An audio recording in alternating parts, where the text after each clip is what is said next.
Alguns professores diziam assim: esse aluno veio, não sabia nada, não chegou aqui sem saber nada. Aí eu perguntava: e o que foi que você fez durante o ano para que ele aprendesse alguma coisa? Eu tinha colegas que eram muito bons, hoje não são nada. Muitas das vezes a política partidária dificulta a educação do município. De alguns fatos, de algumas posições que não são técnicas, são políticas. Lá, tá, ele vestiu amarelo, a gente não bota ele porque a gente é vermelho. Como é que você vê a ex-prefeita Neide de Paizinho? Todo mundo sabe quem é o Éder. A incógnita seria Marcos Rios e Edésio, porque ainda não tiveram essa oportunidade e que Éder está tendo e que a Neide já teve, não é? Quer dizer assim, e aí? O que é que você acha dos dois? Eu acho que assim como...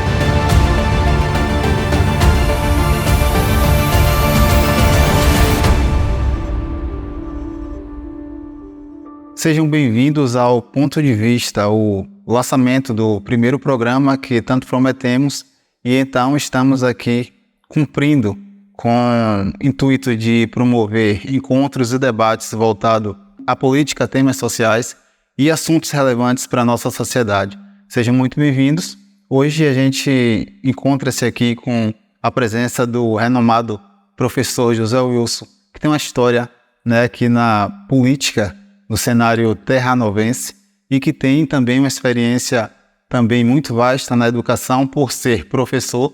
E seja muito bem-vindo, professor José Wilson, para a gente bater esse papo e estrear aqui Ponto de Vista. Para mim é uma grande honra você abrir um novo programa com a minha participação, certo? Quero te agradecer pela essa oportunidade e dizer que estou aqui à disposição para que a gente fale tudo aquilo que a gente entende, num sentido de contribuir para que a nossa sociedade, cada dia, adquira mais argumentos para vivenciar e resolver situações que muitas vezes são indesejáveis, mas na medida em que a gente tem um legado, as coisas ficam mais facilitadas. Então esteja à vontade e, repito, muito obrigado pelo convite. Isso aí, professor. Então, hoje a gente está aqui para falar sobre 3 temas cruciais, A gente aborda muitas questões aqui, as pessoas já conhecem um pouco da nossa característica, o que a gente defende e as coisas que a gente acredita. E então a gente está aqui para falar sobre educação, política e entretenimento. Exemplo, para simplificar, que o senhor é da área de eventos, enfim, produz conteúdos, produz festas, eventos voltado aí, a seresta, mais diretamente falando, já há muitos anos, e a gente vai começar esse primeiro bloco, falando sobre educação. Enfim, a gente tem falado nos últimos dias muito sobre educação, e eu gostaria, professor, de entender, como você enxerga a situação atual da educação no nosso país, e como é que a gente consegue trazer essa situação nacional para o nível de Terra Nova, não apenas Terra Nova, mas cidades como Terra Nova, abaixo de 20 mil habitantes, que a gente sabe que os desafios são maiores. Eu fico muito à vontade para falar sobre educação, não é? Até porque a gente entende que hoje, com a evolução dos tempos, com a tecnologia aí determinando tudo que a gente deve fazer, não era com a educação que isso não iria acontecer. Entretanto, o modelo que nós temos hoje de educação, na minha maneira de enxergar, não só na minha maneira de enxergar, eu gosto de citar o pastor Ricardo Silva. Ele é um cara, ele é antropólogo, sociólogo, enfim, tem um vasto conhecimento. E nós temos assim um ponto de vista que se coadunam. A gente está sempre pensando igual. Eu não conheço ele, mas ele é um cara renomado. Porém, hoje, principalmente o ensino público, abre mão desse tipo de comportamento. Agora mesmo, todos sabemos que eu sou gestor da escola pública estadual, e houve um encontro recentemente aonde se transformava tudo aquilo que estava escrito no sentido de olhar a formação do aluno de forma diferente. Inclusive, a gestora do núcleo ela falou assim, olha, eu tinha colegas que eram muito bons, hoje não são nada. E tinha colegas que na sala ele não queria nada e hoje são pessoas importantes. Eu entendo esse tipo de ponto de vista e isso realmente acontece.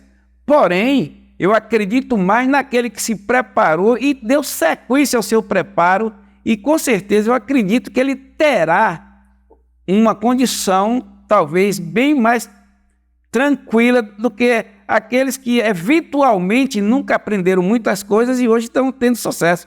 Claro que a gente sabe que muitas vezes a gente se esmera, busca muitos cursos, muitos conhecimentos, mas somos muito teóricos, não praticamos e economicamente que isso soma muito, porque a gente mede muitas vezes o conhecimento da pessoa pela sua condição econômica. Sim. Teoricamente diz assim, fulano é uma pessoa muito bem esclarecida, veja a condição econômica dele.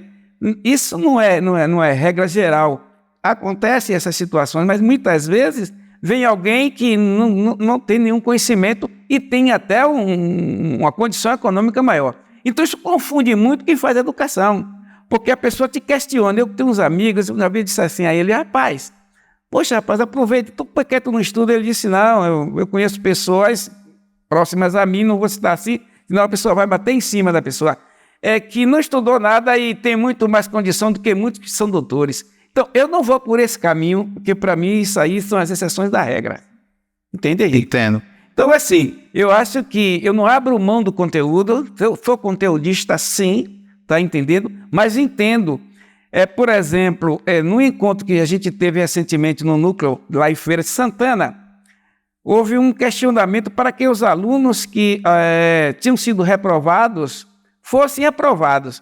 E uma coisa eu concordei, porque, assim, quando eu era presidente coisa nenhuma, eu era secretário da educação do município, e quando chegava no final do ano, alguns professores diziam assim, esse aluno veio, não sabia nada, não chegou aqui sem saber nada. Aí eu perguntava, e o que foi que você fez durante o ano para que ele aprendesse alguma coisa?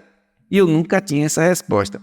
E agora no núcleo, na reunião que houve lá, a diretora do núcleo disse assim, bem gente, se um aluno tem frequência superior a 75%, e esse aluno não está conseguindo nada, é uma prova que esse professor também não está dando muita coisa. Nisso eu concordo, porque o aluno que tem 75% de frequência, todo dia você falando que 2 mais 2 dá igual a 4, 2 mais 2, não é possível que ele não entenda e não aprenda que 2 mais 2 são 4.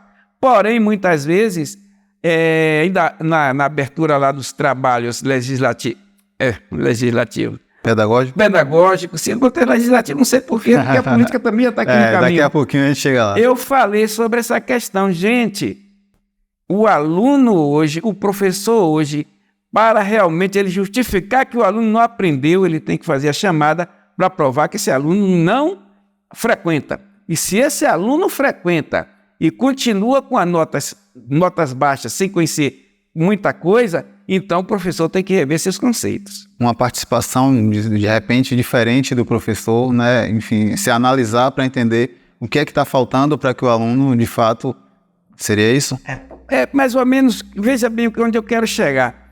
Você é professor de violão, você vai conversar com pessoas assim, versáteis. Você está mostrando a frequência de um determinado tom, de um determinado jeito, mas o aluno não consegue pegar. Sim. Compete a você, que é professor, mudar a estratégia, mudar a sequência para que ele execute aquele tom. O professor, na sala de aula, ele tem que ter a mesma formatação. Eu estou falando desta forma, o aluno não consegue me entender.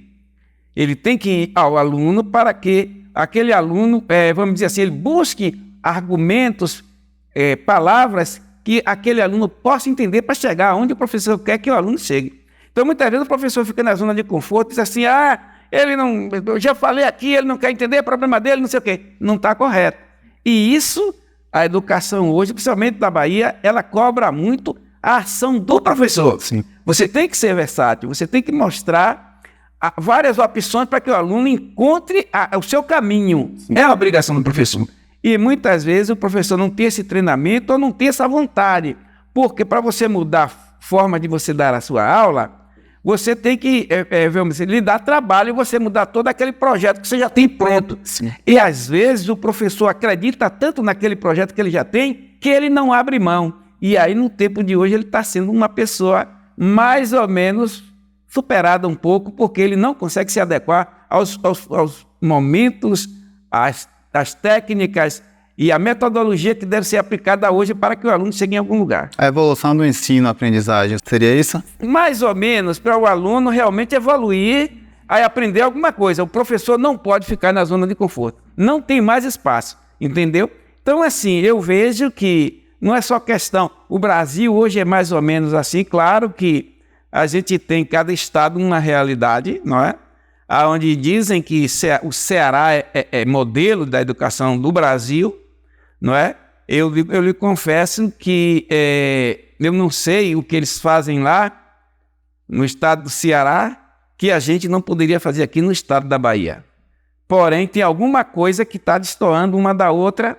Não sei se a cobrança maior, o acompanhamento maior, um treinamento maior, Sim. talvez dos pais também, para que o pai entenda que o filho tem que ter aquele comportamento para chegar em algum lugar. Vou aqui te falar um negócio. Eu estava vendo uma entrevista de um cidadão, ele é português naturalizado brasileiro. E ele era representante de uma montadora, que agora eu não lembro o nome da montadora, mas ele mudou para a Jack, que é uma empresa chinesa, e ele visitou todas as montadoras da China. E ele resolveu ficar na Jack e explicou por que ele optou pela Jack Motors. Mas o que eu quero falar é a questão da educação. Na China, ele disse que as pessoas só migram em 3 situações. Questão de estudo, questão de trabalho, uma questão de casamento. Você não migra, ele disse assim, numa cidade, você sai de uma cidade da China para outra, o comportamento é totalmente diferente, porque não há o que é aqui no Brasil. Você está hoje aqui, amanhã está em São Paulo, depois você está no Rio Grande do Sul, está em Cuiabá, e mistura aquele tipo de cultura. Lá não. Então, assim, por que eles estudam? Porque os pais cobram dos filhos que eles estudem, porque eles precisam sair daquela cidade para uma cidade maior. E se ele não estudar, ele não vai ter um convite de uma empresa para ele poder migrar. Se ele não estudar, ele não vai acessar uma nova faculdade que ele quer cursar, que na cidade dele não tem. Então, ele tem que estudar para ele poder migrar. E a questão do casamento, porque não tem como uma pessoa casar, uma mulher numa cidade e o marido, o namorado, na outra cidade. Mas por que eu estou citando essa situação? Para você ver por que é que hoje a China tem o patamar que tem a segunda maior economia do mundo, tecnologia, a China esbanja hoje em tecnologia, mas isso não é à toa.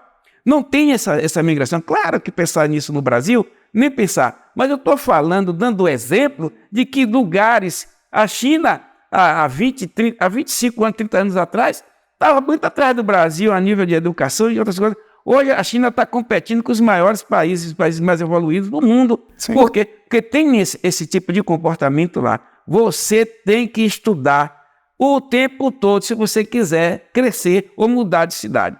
A evolução, né? Vamos colocar de, 1970 a 2024. Eu vi um certo criador de conteúdo falando sobre a evolução de tudo que a gente tem hoje. Computadores, celulares, tudo teve uma grande evolução. E o método de ensino, né, especificamente falando no Brasil, continua o mesmo de 50 anos atrás, basicamente. Eu não diria, eu não vou muito por essa vibe, pelo seguinte, o que ocorre é que o Brasil, a tecnologia avançou e na hora que nós saímos daquela formatação que tínhamos lá nos anos 70, a gente jogou para fora uma série de comportamentos, de obrigações que o aluno tinha que ter. E isso fez com que o aluno não tivesse aquele conteúdo que tínhamos lá para frente. O que tínhamos que fazer era adequar a tecnologia àquela formatação de você ter maior possível número de conhecimento, ler o maior número possível de livros, de autores em cima do mesmo tema. Mas abdicaram de uma série de situações que hoje todo mundo sabe que você vai fazer um trabalho... você não lê o livro, você vai ler a resenha do cara. A resenha não é o que o livro traz, entendeu? Então, isso deixou muito... Será que a resenha traz todo o conteúdo que um livro traz? Claro que não traz. Então, se você faz em cima da resenha, você deixou de ler muitas outras situações que talvez você precisasse lá para frente. E nós temos uma frase, né, que diz o seguinte... Eu sempre questionei em todo lugar que eu fui. Educação para todos. Isso a gente vê estampado em tudo que é lugar. Então, quando é educação para todos, eu vou na filosofia de Pedro Demo. Ele diz educação para quem quer aprender. Eu vou por esse caminho, que não é o mesmo caminho de educação para todos. Você não quer, tá certo? Então, como é que você vai aprender? Mas você tem que inserir, tem que... a questão da inclusão, senão você está excluído. Não é isso, você não quer. Como é que você vai aprender? Você não vai. Então, assim, educação para quem quer aprender. Tá? Por que se perde muito dinheiro na educação? Porque tem muita gente que não quer aprender e é obrigado a ir à escola, não aprende nada e ali se joga dinheiro fora. Entende, Henrique? Então, essa evolução, essa mudança de tempo, que inclusive eu vejo suas lives de vez em quando aqui, eu já ouvi pessoas falarem aqui, naquele tempo, isso e aquilo, porque... meu irmão mandou um negócio para mim, disse que uma história assim que diz que o burro encontrou uma águia. Aí o burro disse: o capim é azul. Eu não sei se você conhece essa história, que você já começou aí. E aí a águia disse: não, é verde. E foram perguntar ao leão se o capim era verde ou era azul. E o leão disse: não, o capim é azul. Quando o burro saiu, o leão disse à águia: não, o capim não é azul, o capim é verde. Então, se você discute com alguém tolo, discutir alguém que está muito aquém daquilo que você vê, você está perdendo tempo, porque aquela pessoa não vai chegar onde deve chegar para aquela discussão. Então, é melhor você se calar. É por isso que muitas pessoas dão opinião sobre a educação. Porque isso não existe mais. Porque a pessoa não conhece. Por quê? Eu volto a falar de Ricardo Silva. Quem quiser que vá para o Google e pesquise quem é esse cara. O cara é fera. Tem esse pensamento. A educação, o Brasil, inclusive, tem um déficit muito grande vamos dizer assim, de alunos com conhecimento. Tem uma prova que agora eu vou esquecer, que avalia o conhecimento dos alunos a nível de mundo. O Brasil está sempre lá atrás. Não é? Assim como a gente tem aqui os Enems. Brasil, a gente fez uma publicação recentemente, se eu não me engano, está no 54º. Está muito lá atrás. E você vê países aqui como o Uruguai, e o Chile está muito na frente do Brasil. Entende por quê? Porque eles não abriram tanto do ensino tradicional e se adequou a uma realidade de hoje, mas não deixou de puxar aquilo que é importante para que as pessoas se desenvolvam. Por isso que a gente tem países pequenos com o poder, o capital humano melhor do que o capital humano do Brasil, por essa situação. Claro que somos um país continental, mas se a gente for falar de país continental, a gente vai contrariar com o lance da China, que a China é muito maior do que o Brasil e tem lá uns comportamentos que os alunos lá são obrigados a aprender. Para a gente finalizar essa pauta da educação e partir para a segunda parte, como é que a gente traz o seu ponto de vista como professor da única escola estadual aqui do nosso município de Terra Nova? Como é que o senhor enxerga isso? E aí o senhor pode ficar à vontade para trazer desde os alunos do ensino básico enfim, porque eu acho que é uma trajetória que se acontece e todos vão parar, né? Ou a maioria vão parar no colégio estadual. Qual é a experiência, o que o senhor tem a dizer hoje do ensino no nosso município? Como você falou antes, é um caminho, não é? As pessoas, não sei, se ciúmam quando eu cito o Centro do Menor como exemplo, porque é um exemplo que a gente deveria seguir. O estadual, ele é uma consequência do ensino municipal.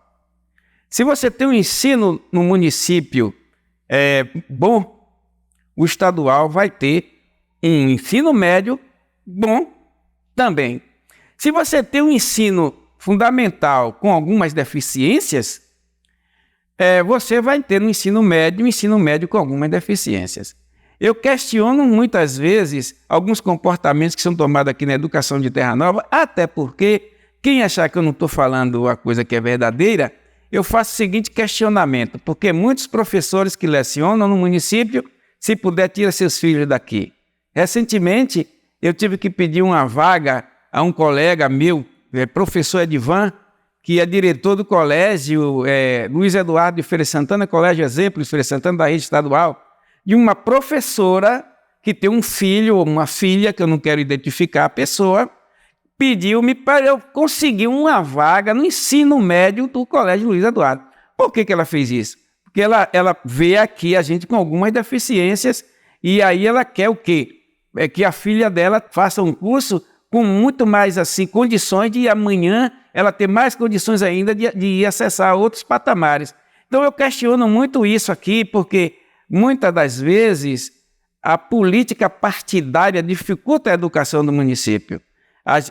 Eu vejo alguns fatos de algumas posições que não são técnicas, são políticas, porque é tipo assim, o cara vestiu vermelho, o amarelo, ele vestiu amarelo, e a gente não bota ele porque a gente é vermelho, ou o contrário, o cara vestiu amarelo e é vermelho, o vermelho não bota amarelo. Então assim, eu vejo algumas decisões equivocadas, mas eu não estranho muito isso, porque nós que fazemos educação, que estudamos, nos formamos para educar os filhos dos outros, armar equipes para que os alunos tenham um bom conhecimento, nós temos dificuldades.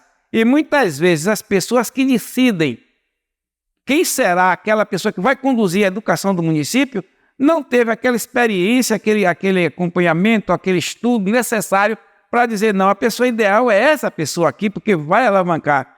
Às vezes a questão política partidária diz, não, aquela pessoa serve, mas ficou do lado azul e a gente é amarelo. Infelizmente aqui acontece muito isso. Sempre a gente cita o nome do Jajá, que ele contrariou muito isso aqui no início, não é? Eu sempre cito esse lance que Pedro Fernandes concorreu contra Jajá, numa chapa de vice-prefeito.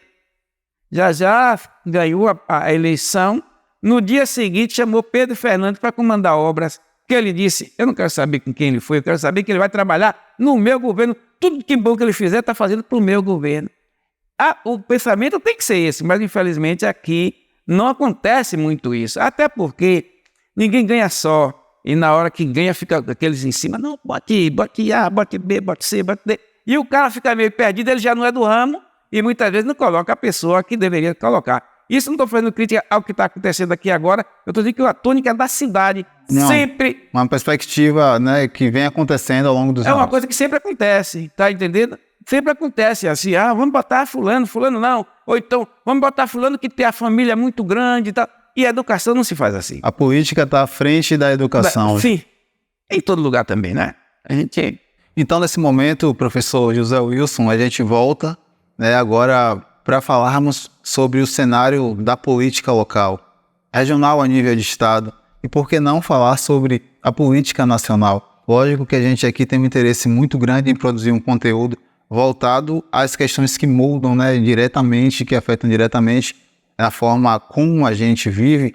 Então, eu gostaria de ouvir qual é o ponto de vista que o professor José Wilson, que também tem uma trajetória na política, enxerga a política de Terra Nova no ano de 2024. Em relação à situação, à política nacional, a gente sabe que a gente tem um Congresso, não é? Que, infelizmente, não é? Eles legislam muito em causa própria. E a gente sabe que nenhum presidente consegue administrar se não ceder os pleitos do Congresso. Sim. Com uma negociação ou outra... São 3 poderes, né? Sim, verdade. Eu diria que hoje a gente está vivendo uma contradição com essa afirmativa, porque eu vejo 3 poderes, mas não harmônicos. Sim. Eu vejo o judiciário ditando as normas e o executivo e o legislativo cumprindo as normas do judiciário. Eu estudei alguma coisa que dizia que não, que era uma coisa, eles eram harmônicos e um interferia no outro. Inclusive, eu quero até falar uma coisa aqui, eu não vejo mais televisão. Não vejo televisão, porque se você assiste um canal... Canal aberto, está muito politizado. Ele defende do ponto de vista que interessa a eles. Você vai ver outro canal, é o contrário. Só que a gente que tem uma certa visão, uma certa opinião, sabe que cada um ali está falando a sua verdade, que não é a realidade brasileira. Então eu deixei. Jornalista, para mim, que me perdoe, são poucos que têm credibilidade, porque eles estão a serviço de uma causa que muitas vezes a gente até desconhece. Então eu tenho assim uma decepção, não é, com a ação do jornalismo, das televisões do Brasil. Eu só assisto YouTube porque eu assisto o que eu quero, não o que querem que eu assista. Mas voltando para a política nacional, é bem isso. Se os legisladores, se o Congresso Nacional pensasse no Brasil, a gente seria um dos melhores países do mundo em todos os aspectos. É melhor você ser presidente de um partido no Brasil do que ser um empresário, do que ser um comerciante, né? De que ter qualquer outro tipo de negócio, um agricultor. Por quê? Porque o empresário, o agricultor, o comerciante, até o professor, para ele montar uma escola, ele sabe que ele vai ter um faturamento, mas vai ter umas despesas. Suponhamos que o empresário vai pagar uma série de situações, empregados e tal e tal. Mas o presidente de partido recebe um recurso só para gastar. Ele não tem, vamos dizer assim, ele não tem dúvida de quanto ele vai receber. Ele sabe quanto ele vai receber. E ali ele faz o que quer. Então, assim, para que tantos partidos no Brasil? Porque os presidentes de partido no Brasil são todos ricos. Como? Com o dinheiro que entra no partido e ali ele divide e ninguém sabe como. O senhor fala a respeito do fundo eleitoral, esse esquema todo na época da eleição. Ter o mensal eleitoral é absurdo.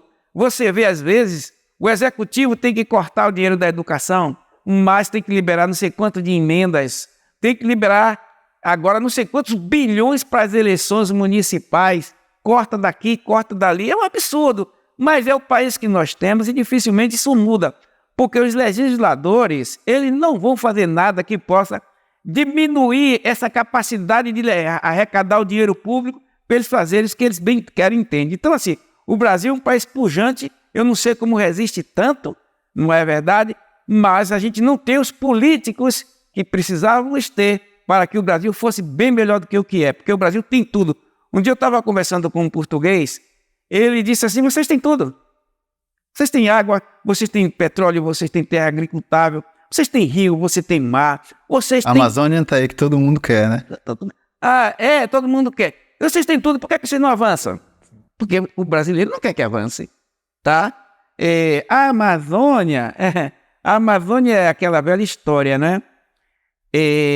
Os caras têm umas ONGs para resolver o problema deles, né?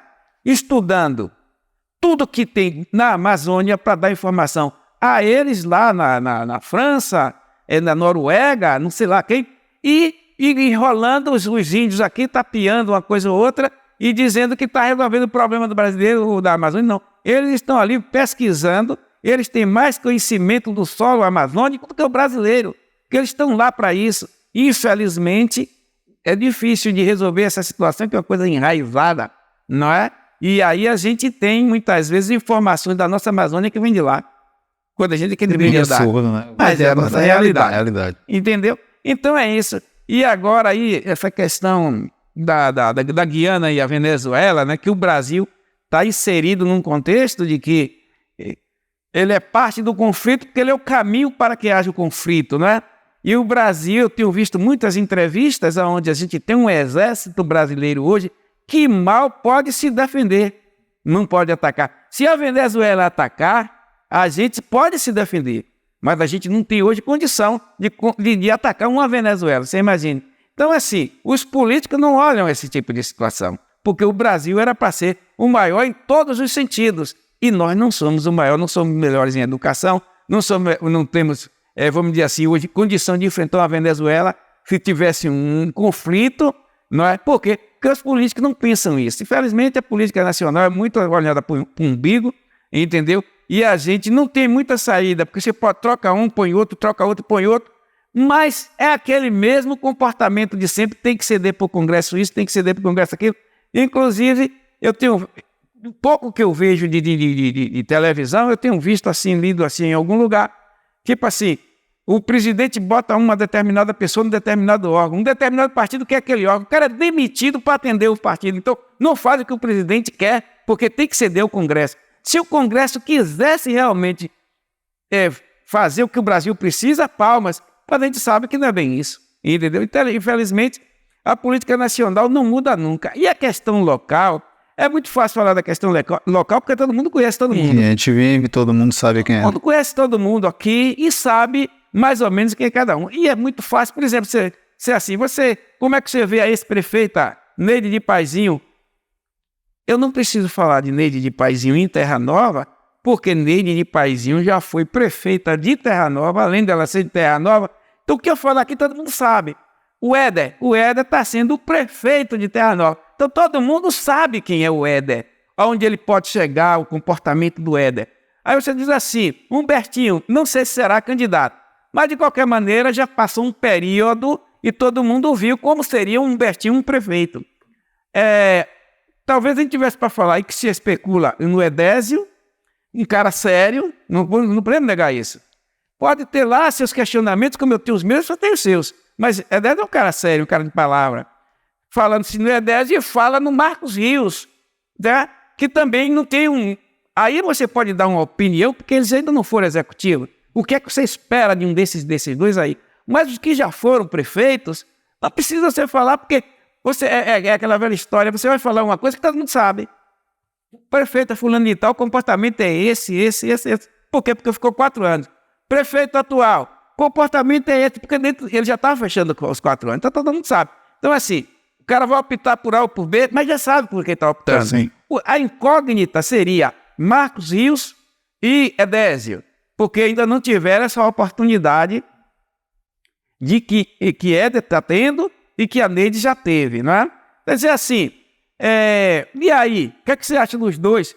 Eu acho que assim como Neide e Éder, tem as mesmas condições que o Neide e Éder tiveram para chegar à prefeitura. O que é que vai mudar na gestão? Deixar de copiar já. Porque copiar já não dá certo. O que já fazia só dava certo com já. E eles têm a mania de copiar já. E um copia o outro. Por exemplo, eles admitem, depois mandam embora.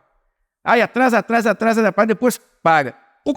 Até a época que isso acontece já é meio que conhecido. Corretamente. A gente já sabe o período que admite e a gente já sabe o período que demite. Então, se você vai acreditar num prefeito que faz esse tipo de coisa, é porque você acha que está correto. Entende? Os que estão vindo aí, será que vai fazer? Não sei, eu não estou aqui profetizando, não é isso. Mas ainda não tiveram essa oportunidade e pode surpreender. Sim. Porque, às vezes, teve uma cidade, não sei se era de Minas Gerais, não sei que estado era, o prefeito era analfabeto. Ele foi prefeito. Foi o cara que mais investiu em educação, porque ele disse que quem é analfabeto é cego. Ele tinha uma dor, ele procurou. Sim, é interessante. Né? O cara que mais investiu em educação é justamente o cara que o complexo que ele tinha, a dificuldade de sobreviver que ele tinha. Depois as pessoas têm que aprender. Eu não aprendi, estou tendo dificuldade. Estou sendo levado pelos outros em tese. Ele não interpreta determinadas situações, não entende determinadas palavras. Então ele diz que as pessoas têm que estudar. E ele foi um cara que investiu mais em educação. Por que eu estou falando isso? Porque às vezes a pessoa diz, fulano de tal não tem um nível A, plausível para ser o prefeito da cidade. Mas esse cara pode surpreender com a equipe técnica. Dizer assim, Eu acho que acontece, desculpa interromper, professor, acho que acontece aqui, às vezes a gente é normal até da gente olhar para a figura do prefeito, que é o representante maior, né, do prefeito ou da prefeita que já se passou, mas existe todo um corpo por trás. Eu acho que esse é quem faz a diferença, né? Mas ele faz a diferença, mas quem é a cabeça? Quem vai definir se vai acontecer ou não. Eu vou falar um pouco comparando a política com a escola. Sim. Eu não montei a equipe da escola. Eu encontrei uma equipe na escola. Sim. De professores e de funcionários. Ponto. Houve algumas mudanças, não minha necessariamente, mas do governo do estado da Bahia, que entendia que pagava 8 horas a empresa empreiteira e a empresa empreiteira, vamos dizer assim, só botava o funcionário para trabalhar 4 horas, mas ele pagava 8. Aí houve uma mudança e aí houve um ajuste de funcionários. Não vou citar nomes aqui porque você fica antiético, mas é assim, na hora de ajustar, eu não olhei o tamanho, a cor, a origem, a religião, nada. Eu já tinha uma certa vivência e informações de alguns funcionários, eu estava lá dentro, vi alguma coisa, eu digo, são esses que vão ficar. E eu digo aqui, eu me orgulho da equipe que eu tenho na escola. Claro que não é 100% nada que eu não sou quem que vai ser, mas eu tenho uma equipe muito boa. Você sabendo conduzir, é show de bola o pessoal lá. Claro que um tem mais dedicação, outro tem mais percepção, outro tem mais interesse, mas na hora J, vamos dizer assim, que na hora H eu estou dizendo na hora J, eu gosto da equipe que tenho, entendeu? Então, assim, sai de lá da escola, que é uma gota d'água no oceano comparando com a prefeitura, prefeito não precisa estar escolhendo funcionário disso, funcionário daquele, ele tem que pegar um cara, primeiro você vai ser o chefe do gabinete, tá certo? Pegar os secretários, arrumar a equipe e chegar para o chefe desse gabinete dele e dizer o seguinte, ó companheiro, você faz o seguinte, reúne com os secretários, você tem autonomia até aqui e resolva, eu não quero problema, eu quero solução. Hierarquia, né? É importante. Sim, e a propósito, eu estava uma vez no gabinete do deputado Marcelo Nilo e chegou um cara, prefeito de uma cidade do sul da Bahia. Eu nunca esqueço isso. Ele disse, eu ganhei as eleições na sede do município, tive 800 votos. A minha maior votação foi na zona rural, porque dessas cidades que tem uma zona rural muito grande, e às vezes a cidade é menor do que a própria zona rural, não é o nosso caso, mas existem cidades assim. E ele disse, olha, eu faço uma festa na minha casa, ninguém vai. O cara quer falar comigo, me pede uma coisa, eu digo, procure o secretário de saúde que ele resolve. É de educação, procure o secretário de educação. Eu disse assim... E ele disse, hoje, no município, da sede, eu tenho 80%, não dou uma carona a ninguém, certo? Não dou nada a ninguém. Agora, e as pessoas hoje já estão todas comigo, por quê? Porque eu montei uma equipe que está fazendo o que o povo quer que faça. Então, esquecer a minha pessoa, olhar a minha gestão.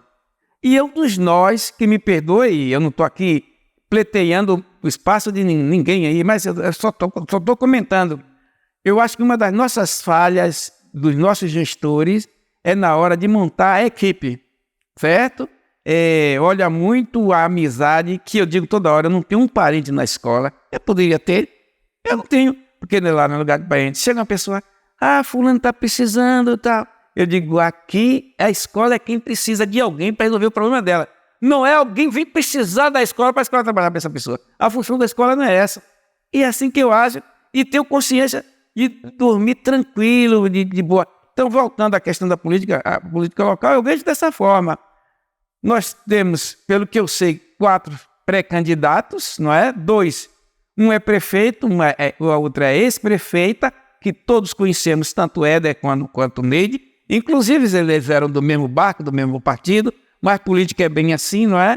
Às vezes o criador toma a rasteira da criatura e vice-versa, faz parte do jogo político. Não estou aqui contra nem a favor nem nenhum nem de outro, estou falando assim muito abertamente.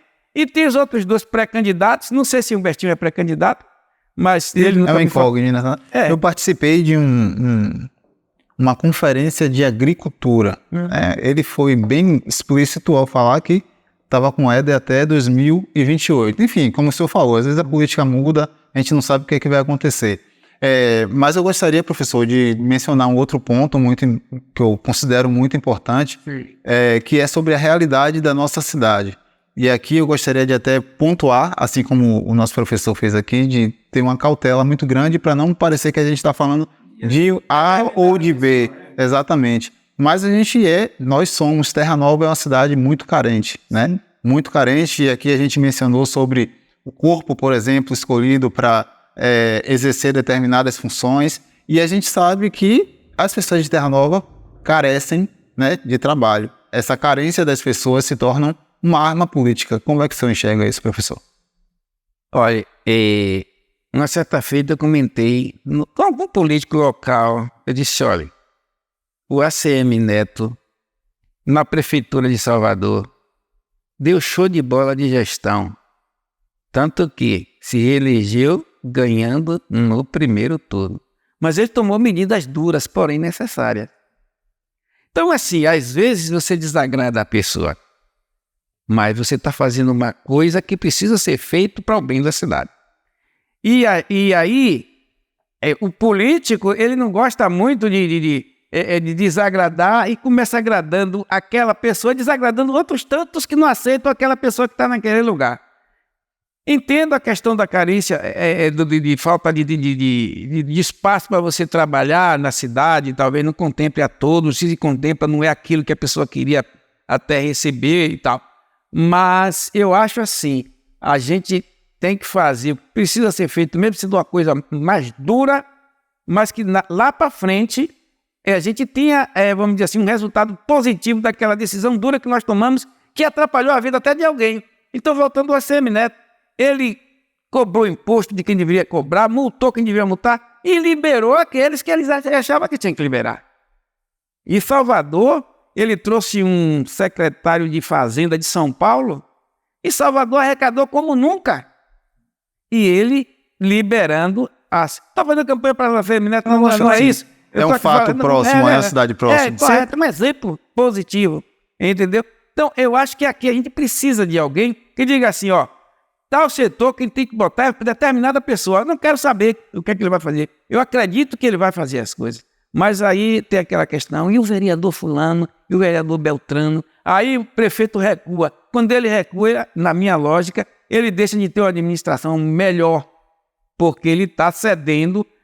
É o que se chama, ele é um populista, não é? Aquele cara que faz coisas que não deveria fazer para agradar e sabe que o órgão que ele está gerindo, o município que ele é o gestor, vai realmente perder por ele estar fazendo esse populismo que, na realidade, resolve, entre aspas, num determinado momento para umas determinadas pessoas. Mas para o município como um todo, não é bom. Infelizmente, a gente tem esse costume, não é só municipal. Eu acho federal também. Eu não sei se estadual tem tanto esse populismo. Sinceramente, eu não sei, certo? Federal a gente vê muito, porque é muito mais aberto, é muito mais noticiado, as pessoas, a gente às vezes sabe o histórico daquela pessoa. E no município a gente conhece as pessoas. Então, assim, eu acho assim, se eu fosse prefeito um dia, eu só ia ser prefeito uma vez. Porque o que tinha que ser feito ia fazer. Ele ia desagradar os eleitores, aquele desgraçado negocinho, o cara, né? Eu votei nele, e ele fez isso e isso que está me prejudicando aqui. Mas eu estou prejudicando ele, mas estou abrindo o caminho para o filho dele, ele não está vendo. Pois é. Sempre a prioridade é sempre o que vai acontecer aqui hoje e agora. É o umbigo, como eu lhe falei, fica olhando para o umbigo para resolver imediatamente. Sim. E eu não tenho o perfil do político local, não é? Porque eu não sei contar piada, não sei mentir. O carisma vai à frente da parte técnica até, né? Sim. Sim, é verdade. Eu não sei. E as pessoas, e eu digo o que tem que ser dito, não o que a pessoa quer ouvir. E nós, seres humanos, não somos preparados para ouvir o que deve ser dito. E sim, a gente só quer ouvir aquilo que nos interessa, aquilo que levanta o nosso ego. E muitas vezes não é a melhor coisa que você deveria ouvir. Entendeu? Então, assim, como eu não sei fazer isso, a galera aí, esse cara tá fora. Mas eu tô feliz com a minha trajetória. Legal, importante. Tem uma trajetória muito importante aqui na nossa cidade. A gente já conversou em outros momentos. A gente vê isso de forma muito clara. Falando sobre a nossa política local. Gostaria de ouvir, se tivesse a oportunidade de gerir a cidade de Terra Nova hoje, qual seria a principal mudança que o senhor traria para Terra Nova? É um desafio você ter uma resposta, vamos dizer assim, que talvez fosse o maior pleito da cidade, não é? Uma coisa eu lhe diria, eu seria o prefeito da educação. Eu ia revolucionar a educação desse município. Porque eu tenho certeza que a gente só vai melhorar a nossa maneira de agir no dia que a gente tiver uma educação, numa qualidade bem melhor do que a gente tem, para que as pessoas possam entender o que deve ser feito com uma clareza de raciocínio e de decisão, que a pessoa tenha a informação necessária. Aí eu digo a você, a gente ia fazer uma educação, talvez eu fosse até impeachmentado, porque eu não ia abrir mão de priorizar a educação, certo? Porque a saúde depende da educação da pessoa, a segurança depende da educação da pessoa, tá certo? E eu seria obstinado a colocar aqui num patamar melhor do que o que ele está a nível de educação. E eu tenho certeza que se você pegar as nossas escolas, colocar naquele patamar, esse César Borges, que hoje é o Terra Nova, seria uma outra escola, e a gente seria olhado nesse Brasil de outra forma. Entraria realizado. Na estatística do Ceará aí, né? A gente ia chegar perto. Esse seria o grande sonho meu. Sim. Muito bom esse papo aqui sobre política, né? Nacional, política local. E agora a gente entra no teor do entretenimento. A gente sabe que o professor José Wilson, há muitos anos, promove eventos, é bastante conhecido até por isso. E brevemente vai ter, né, esse grande show aqui, Seresta Classe A, né, aqui na cidade de Terra Nova. Eu gostaria que o senhor falasse um pouco, né, de repente até do que foi que se fez ressurgir essa seresta aqui na cidade de Terra Nova, produzida pelo senhor, que já faz isso há muitos anos aqui na cidade. Eu queria começar a falar sobre eventos. Sempre eu vou citar já, foi incrível, né? Desde que eu fazia ginásio, tinha uma equipe, a gente fazia umas festas. Eu lembro, a nossa primeira festa foi um conjunto chamado Los Tiernos, de Ribeira do Pombal. E aí eu tenho assim uma vocação, eu gosto de música e tal. Eu sou um pouco eclético, nem tanto, eu sou um pouco bem definido. E um dia já me chamou. Zé Wilson, vamos fazer uma festa? Quer que eu chame Elias? Eu disse, se você quiser chamar, tudo bem. Mas se não quiser também, a gente faz. E nós começamos a fazer festas naquele clube. Na época, para quem não sabe, quem trouxe violão de ouro para a Bahia fui eu. Ailson trabalhava em Ibirapitanga, me trouxe uma fita de Roberto, e eu achei ele muito bom e trouxe para a Bahia, e aí ele fez esse nome que ele tem na Bahia. E eu fazia eventos, mas sempre procurando fazer um melhor do que o outro, porque eu vejo a carência da sociedade local de ter um evento que a pessoa gostaria de ir e se sentir bem. Sim. Então, o que acontece? E eu fazia os eventos e as pessoas diziam assim, mas você faz os eventos não é para ganhar dinheiro, você faz os eventos pensando nos outros. Eu disse, porque tem dois tipos de ganho. Um é o dinheiro que você põe no bolso e outro é o reconhecimento do que você faz. Necessariamente, às vezes, você não consegue os dois, mas pelo menos um você consegue. E eu fiz muitos eventos e deixei de fazer pelo seguinte, porque é uma equipe que envolve muita gente. E eu detectei que eu não tinha equipe. Muitas vezes eu chamava a pessoa dizia que ia, na hora H não ia, ficava um buraco. Outras vezes eu chamava a pessoa ia fazer um complô com outra pessoa para chegar lá, me passar a perna, tipo assim, tá no bar, você comprar um Guaraná, ele dá 3 fichas de Guaraná, e coisas assim desse estilo. Você bota na porta, ele faz de conta que você deu o ingresso, deixava passar. E aí eu disse assim, olha, eu não tenho equipe e eu não vou mais fazer evento nenhum. Mas as pessoas cobram muito uma oportunidade de ter um evento desse que eu estou falando, para que as pessoas cheguem, vá se distrair e se sinta bem. Sim. E eu me esmero muito para dar essa condição para as pessoas se sentirem bem. E as pessoas... Aí um dia eu falei com um amigo meu, disse, rapaz, eu eu vou fazer uma seresta. Aí ele chegou em algum lugar, comentou, ele vai fazer uma seresta. Aí as pessoas começaram a vir para cima de mim. Eu disse, não, eu falei assim, mas eu não vou fazer não. Aí eu ia comprar o vestido, não sei o que, não sei o que. Eu disse, não, mas eu não vou fazer não, foi alarme falso. Aí eu cheguei, houve uma seresta recentemente aqui na cidade, eu fui convidar minha filha para que ela... E ela gosta, né? Ela é filha de 2 pessoas que não gostam de festa, né? E aí eu disse, eu vou, mas eu fui mais porque Diógenes morreu. E Roberto vinha tocar, Roberto do Violão de Ouro, e eu fui lá cumprimentar Roberto para que fazer uma foto, sei lá, que a gente não tinha essa foto. Tem uma história junto, enfim, de evento, essa coisa. Uma história, né? Aí a gente conversou e tal, e eu fiquei na festa. Mas as pessoas estavam na festa me cobrando uma festa. Você não faz uma seresta, você não faz uma seresta. A outra ia, quem faz seresta aí, não sei o que, não sei o que. Eu digo, mas eu não vou fazer mais. Mas aconteceu um fato que eu não quero citar aqui, porque você cita, você tem que dar direito à resposta. Sim. E você pode falar uma coisa e a resposta que não tem nada a ver com aquilo que você falou, porque não é verdadeira. Mas eu não me senti bem. E disse, bom, eu vou fazer uma seresta. E a partir daí gerou uma polêmica, porque eu coloquei seresta classe A.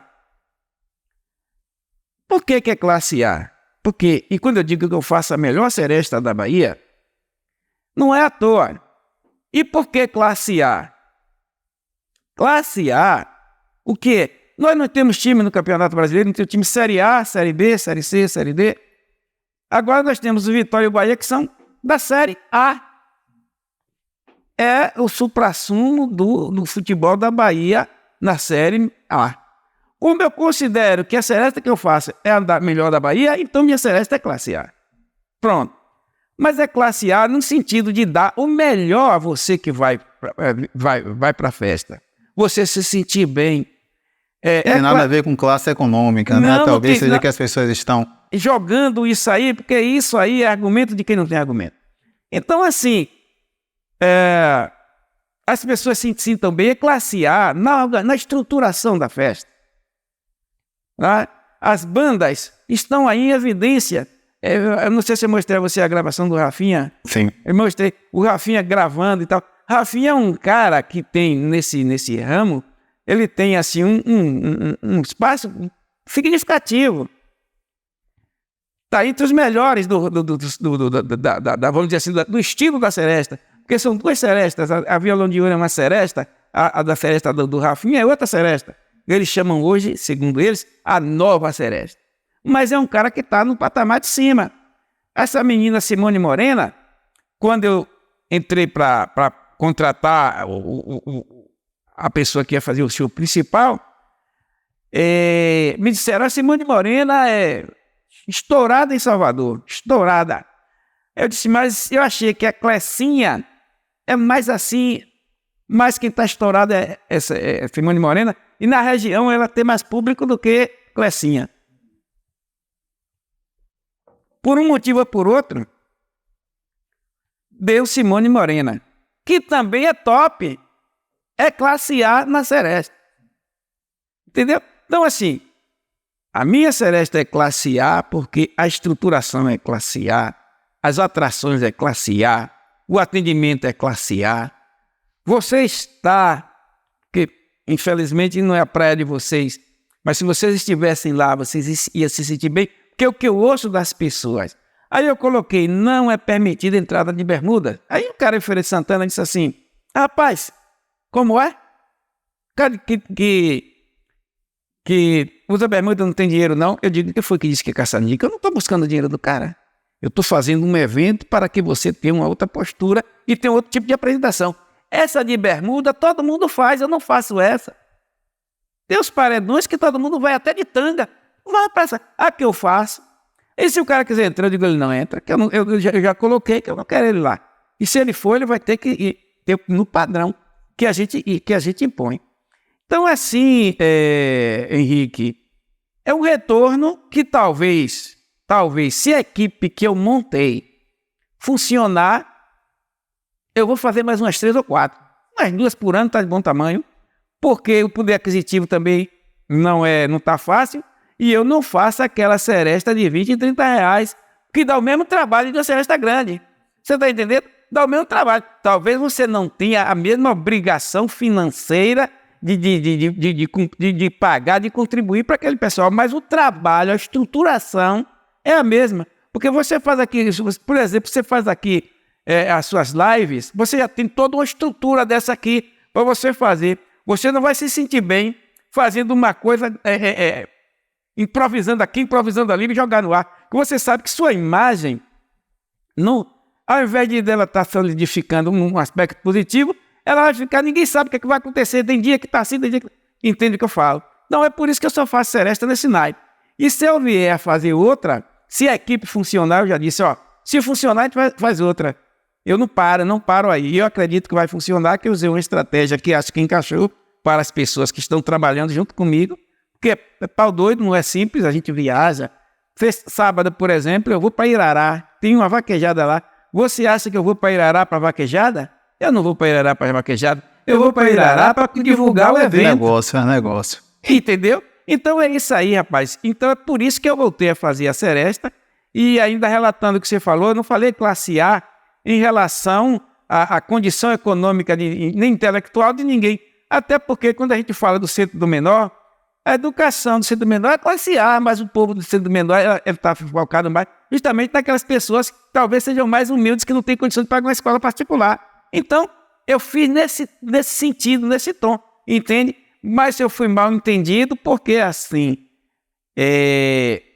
tem um jargão político que diz o seguinte: se o oponente não, tiver virtude, a gente tira. Se ele não tiver defeito, a gente bota. Entende? O cara quer lhe descaracterizar de qualquer forma. Mas eu estou muito tranquilo quanto a isso, tá entendendo? E queria dizer às pessoas que gostam, sim, que podem ir, que vão se sentir bem. Legal. E aproveitar e pedir para o senhor, na verdade, mandar um recado mais complexo aí para as pessoas, enfim, que não sabem, né, da festa, do acontecimento da festa, para que, enfim, sejam convidados e que entendam o que é que vai acontecer. É isso, Henrique. Mais uma vez, obrigado pela oportunidade. E é isso aí. Todos aqueles que gostam de seresta, todos aqueles que gostam de levar sua família para um evento, podem ir com a maior tranquilidade, porque não vai entrar ninguém com arma, com garrafa, com faca, porque vai ter uma equipe com detector de metais, vai ter uma PEFEM para fazer detector de metais nas mulheres, porque o cara pode dar a arma, o negócio para a mulher levar e chegar lá dentro e toma. Não vai passar, tá entendendo? Homem não vai passar também, porque o detector de metais vai ser passado no corpo. E é uma segurança que você tem para ir tranquilo. Desse tipo de risco não vai acontecer. É uma segurança, a gente está se esmerando muito na segurança para que as pessoas se sintam bem. E estamos montando um cenário que as pessoas vão gostar de ver na hora que chegar lá. Hoje mesmo eu estava no clube, porque eles precisa de alguns ajustes, de alguns retoques. Eu trouxe um rapaz de Conceição do Jacuípe para ele olhar o que é que ele pode melhorar a situação da quadra e tal. E já estamos fazendo alguma coisa para melhorar aquele visual, aquela iluminação, aquela questão de banheiros, aquela questão de bebidas geladas, tudo a gente já está tendo cuidado de corrigir. Então, gente, você que gosta de evento classe A, você é nosso convidado. A gente finaliza aqui o primeiro episódio do Ponto de Vista, o programa da HDP com o intuito de falar sobre política e temas sociais aqui, coisas que de fato irão agregar de forma positiva na vida da nossa sociedade. Muito obrigado a todos pela participação e até a próxima. Aguardem que em breve vocês vão ter outros conteúdos aqui de tamanha relevância como essa conversa que a gente teve aqui hoje com o professor José Wilson. Obrigado a todos. Há pouco mais de 100 anos, a humanidade ganhou a possibilidade de retratar a história como nunca visto antes. Em pouco tempo, o cinema se tornou o protagonista na vida da maioria das pessoas, seja para se divertir, reunir a família ou para um primeiro encontro. Eu sou Rick Cerqueira e tenho algo muito importante para te explicar. O cinema formou a imaginação de muitas gerações e continua construindo um repertório de imagens, músicas e sensações que iremos lembrar por toda a nossa vida, seja no segmento de drama, ficção ou documental. E o que não é bem documentado hoje em dia é facilmente esquecido, por conta do excesso de informação no dia a dia, ou por interesses pessoais de quem tem um controle maior de influência na sociedade. O projeto da série documental sobre Terra Nova que estamos te apresentando hoje tem o exato propósito de resgatar a história do nosso município, desde os povos originários ao período atual de desenvolvimento político e geográfico, retratando e evidenciando a nossa cultura através da sétima arte, com a responsabilidade e sofisticação que só a HDP oferece. Contamos com seu apoio. Isso, você mesmo. Iniciamos o processo de captação de recursos e viabilização do projeto e precisamos de pessoas e empresas como você, que entendem a importância de retratarmos a história do nosso município através da cinematografia. Clique no botão para enviar sua mensagem. Estamos ansiosos te esperando e muito obrigado desde já pela sua participação.